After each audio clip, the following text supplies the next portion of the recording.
नमस्कार, एक बार फिर से आपका स्वागत है सी न्यूज भारत में। मध्य प्रदेश बुलेटिन में शुरुआत करेंगे आगरमालवा से, जहां पर कलेक्टर व सीएमएचओ के मार्गदर्शन में जिले में निःशुल्क शव वाहन सेवा प्रारंभ की गई। अगली खबर भी आगरमालवा से, जहां भारतीय गुरु शिष्य परंपरा पर महाविद्यालय में कार्यशाला का आयोजन किया गया। ऐसी तमाम खबरों पर करेंगे विस्तार से चर्चा। खबर आगरमालवा से, जहां राज्य शासन द्वारा संचालित शासकीय संस्थाओं में रोगी व दुर्घटना पीड़ित के उपचार के दौरान मृत्यु के बाद मृतक को निवास स्थल शमशान घाट तक निःशुल्क परिवहन सुविधा प्रदान करने के लिए जिले के शासकीय अस्पतालों के लिए निःशुल्क शव वाहन सेवा का शुभारंभ कलेक्टर राघवेंद्र सिंह व सीएमएचओ डॉक्टर दिनेश दहलवार के मार्गदर्शन में हुआ। शुभारंभ कार्यक्रम के दौरान डॉक्टर राकेश बोहरे, वरिष्ठ संयुक्त संचालक स्वास्थ्य सेवाएं, भोपाल के मुख्य आतिथ्य में संपन्न हुआ। सेवा प्रारंभ हो जाने से शासकीय अस्पतालों में मृत्यु होने पर मृतक को सम्मानपूर्वक परिजनों को सुपुर्दगी में निःशुल्क शव वाहन सेवा से उनके निवास स्थान या शमशान तक पहुंचाया जाएगा। निःशुल्क शव वाहन सेवा शुभारंभ के दौरान civil surgeon doctor Manish Kureel, IMO Jitendra Kaithwal, जिला टीकाकरण अधिकारी डॉक्टर नरेंद्र सिंह परिहार, जिला मीडिया अधिकारी आरसी इरवार, डॉक्टर संदीप नाहटा, जिला कोऑर्डिनेटर निखिल मिश्रा, 108 जन्नी नोडल अधिकारी निर्विल मिश्रा व पायलट ओम शर्मा सहित जिला चिकित्सालय का समस्त स्टाफ मौजूद रहा। शव वाहन जिला चिकित्सालय में तैनात होंगे। ये वाहन सप्ताह के 7 दिन 24 घंटे निरंतर सेवा देंगे। इस योजना के लिए जिला स्तरीय नोडल अधिकारी सिविल सर्जन होंगे। ब्लॉक लेवल नोडल अधिकारी संबंधित बीएमओ होंगे। आज राज्य शासन उपलब्ध कराए हैं, जो कि शासकीय संस्थाओं में परिजनों की मृत्यु होती है, उनको शासन निःशुल्क उनके घर पर छोड़ेगा। और अगर अन्य किसी संस्थाओं में भी अगर डेथ होती है, सरकारी संस्था में, वहाँ से भी शासन शव वाहन से उसके घर तक। आगरमालवा से सी न्यूज संवाददाता अर्श अहमद कुरैशी की रिपोर्ट। खबर आगरमालवा से, जहां प्रधानमंत्री कॉलेज ऑफ एक्सीलेंस शासकीय नेहरू स्नातकोत्तर महाविद्यालय आगर में भारतीय शिक्षण मंडल जिला आगर मालवा के तत्वाधान में गुरु शिष्य परंपरा व व्यास पूजन कार्यक्रम डॉक्टर मनु गोरहा, प्राध्यापक समाजशास्त्र, विक्रम विश्वविद्यालय अध्ययनशाला उज्जैन, भारतीय शिक्षण मंडल मालवा क्रांति के उपाध्यक्ष के मुख्य अतिथि में डॉक्टर जगदीश प्रसाद कुलमी, जिला अध्यक्ष आगरमालवा भारतीय शिक्षण मंडल के विशेष आतिथ्य में संपन्न हुआ। कार्यक्रम की अध्यक्षता नेहरू महाविद्यालय के प्राचार्य डॉक्टर डीपी चतुर्वेदी ने की। वहीं कार्यक्रम के शुभारंभ में मां सरस्वती का पूजन अतिथियों द्वारा किया गया। पूजन उपरांत भारतीय परंपरा अनुसार पुष्पगुच्छ से अतिथियों का स्वागत सम्मान किया गया। महाविद्यालय की पूर्व प्राचार्य रेखा गुप्ता द्वारा स्वागत भाषण प्रस्तुत किया गया, जिसके बाद अतिथि परिचय महाविद्यालय के अर्थशास्त्र विषय के प्राध्यापक डॉक्टर हंसराज पाटीदार में करवाया। वहीं डॉक्टर सुखदेव बैरागी ने भारतीय शिक्षा मंडल का उद्देश्य वाक्य प्रस्तुत किया। कार्यक्रम का संचालन डॉक्टर गोविंद पाटीदार द्वारा किया गया। आगरमालवा से सी न्यूज संवाददाता अर्श अहमद कुरैशी की रिपोर्ट। दमोह जिले में खासतौर पर बुंदेलखंड क्षेत्र के लिए गर्व और खुशी का विषय है कि दुबई में आयोजित Dada Saheb Phalke icon award films international 2025 समारोह 29 जुलाई 2025 की रात संपन्न हुआ।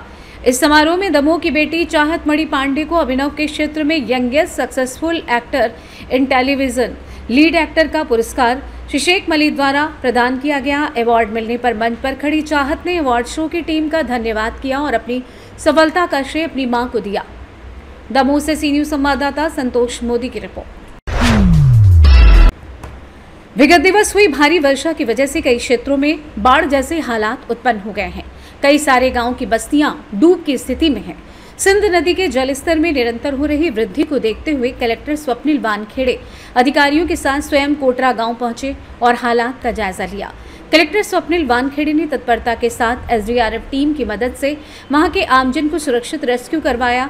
उनके ठहरने और खाने पीने की व्यवस्था के लिए अधिकारियों को दिशा निर्देश दिए। प्रशासन द्वारा मुनादी करवाकर नदियों के किनारे रहने वाले लोगों से अपील की गई कि तुरंत सुरक्षित स्थानों की ओर जाएं। प्रशासन ने यह भी बताया कि बारिश के बाद स्थायी रूप से विस्थापन की जरूरत वाले परिवारों को स्थायी रूप से रहने के लिए स्थान चिन्हांकित किए जाएंगे। जिले के सभी संबंधित अधिकारियों को निर्देशित किया गया है कि वे बाढ़ प्रभावित क्षेत्रों में निरंतर निरीक्षण करते रहें और लोगों की हर जरूरत पर त्वरित कार्रवाई करें। कोटरा गांव में बाढ़ प्रभावित क्षेत्र में हम लोग आए हैं। यहाँ गांव चारों ओर से घिरा हुआ है गांव में पानी नहीं घुसा है, लेकिन गांव के चारों ओर पूरा पानी भरा हुआ है, जिसके कारण लोगों को अभी निकालने की जो प्रयास है शुरू है। महिलाएं और बच्चे पहले निकाला जा रहा है और कुछ जो घर के पुरुष है वो अभी बचे हैं। सभी को समझाइश देने का प्रयास किया है, मवेशियों को बाहर निकालने का प्रयास किया है। प्रशासन की ओर से मेरा सभी से ये अपील है कि बाढ़ का पानी लगातार बढ़ते जा रहा है। पानी बढ़ते हुए पानी को देखते हुए सभी से ये निवेदन कर रहे हैं कि आप सुरक्षित जगह पे चले जाइए और जहाँ भी आप सुरक्षित जगह पे जाएंगे वहाँ प्रशासन की ओर से खाने पीने की पूर्ण व्यवस्था की जाएगी। प्रशासन की तरफ से आपको कोई भी दिक्कत नहीं आएगी। अगर कोई दिक्कत आती है तो हमें तत्काल बताइए, आपको रहने की खाने की व्यवस्था जब तक कि पानी भरा है तब तक की हो जाएगी।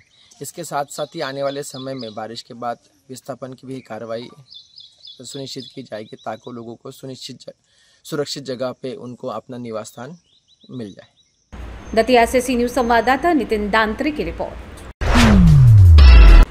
नगर परिषद डभौरा में सीएम राइज स्कूल के निर्माण का कार्य चल रहा है, लेकिन निर्माण एजेंसी ने नगर परिषद द्वारा बनाए गए नाली को अपने कब्जे में लेकर टीन शेड लगाकर बाउंड्री का निर्माण शुरू कर दिया है। इस मामले में नगर परिषद के जिम्मेदार अधिकारी, सीएमओ और अध्यक्ष अनभिज्ञता जता रहे हैं। कह रहे हैं कि उन्हें इस विषय में कोई जानकारी नहीं। ये बेहद हैरानी की बात है कि निर्माण कार्य जारी है पर संबंधित अधिकारियों को इसकी जानकारी तक नहीं मिली। अगर थोड़ी सी पहल की जाती तो रेस्ट हाउस से थाने तक दुकानों का निर्माण किया जा सकता था, जिससे आम जनता को राहत मिलती और रोजगार के अवसर भी बढ़ते। ये निश्चित रूप से विकास की दिशा में एक सकारात्मक कदम होता, लेकिन नगर परिषद की लचर व्यवस्था के कारण सारे कार्य अधूरे और अनियमित चल रहे हैं। इस संबंध में सत्ता पक्ष के सांसद और विधायक भी ध्यान नहीं दे रहे हैं, जबकि उनकी भूमिका यहाँ बेहद महत्वपूर्ण हो सकती थी। वहीं नवयुग मानव उत्थान संगठन ने इस मुद्दे पर पहल शुरू कर दी है। संगठन ने जिला कलेक्टर, उप मुख्यमंत्री और मुख्यमंत्री से मांग की है कि सीएम राइज स्कूल डभौरा के सामने बनाई जा रही बाउंड्री को तुरंत हटाकर वहां नई दुकानों का निर्माण कराया जाए। संगठन का कहना है कि शासन प्रशासन को इस मामले पर गंभीरता से विचार करनी चाहिए और जनहित को देखते हुए तुरंत इस जगह का सर्वे कराकर पक्की दुकानें बनाने का काम शुरू करना चाहिए। रीवा से सी न्यूज संवाददाता अर्जुन तिवारी की रिपोर्ट। फिलहाल के लिए इस खास बुलेटिन में बस इतना ही। देश दुनिया की तमाम बड़ी खबरों को जानने के लिए जुड़े रहिए सी न्यूज भारत के साथ। हर खबर आपके साथ, आपके हाथ।